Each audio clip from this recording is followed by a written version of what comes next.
think the first question might be relevant for a couple of people. How do I tell if my events are set up properly? Because sometimes I feel in the demo, we don't have the actual data section.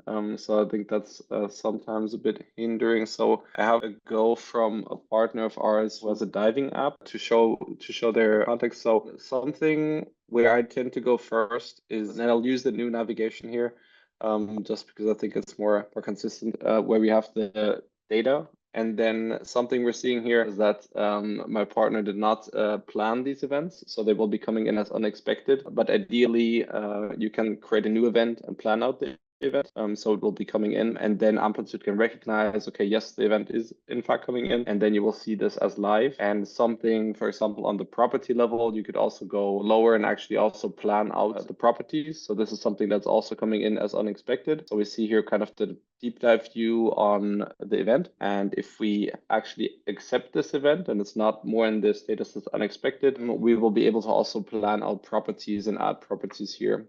So this is something which gives you a lot of kind of householding or data governance, if you like, on how you want data to be coming in. And then actually to review data, one of my preferred ways is that you actually look for yourself as in the overview. So we see here this user, and then we see this should be matching you yourself. So if you're in the product or in your staging environment, then you'll see the events here coming in live. And then you can both click on the event, like the event itself. You're going to see if there's like, this is firing like 5 times, you just executed it once, probably a duplicate, and it's firing multiple times while it should be firing once. And you can also see if the properties are also coming in. So in this case, we just have session ID and a couple of user properties, but you could also be submitting event properties here as well. So here we have the event property goal, and that's also being sent in. So that's a nice way to then actually see, after you plan the events on user level and the things you're creating, is it coming through or not? And maybe I think you won't be able to see if I hit my browser extension here, but the Amplitude Event Explorer is also nice, where you can see events coming in live through the extension. That's a couple of angles I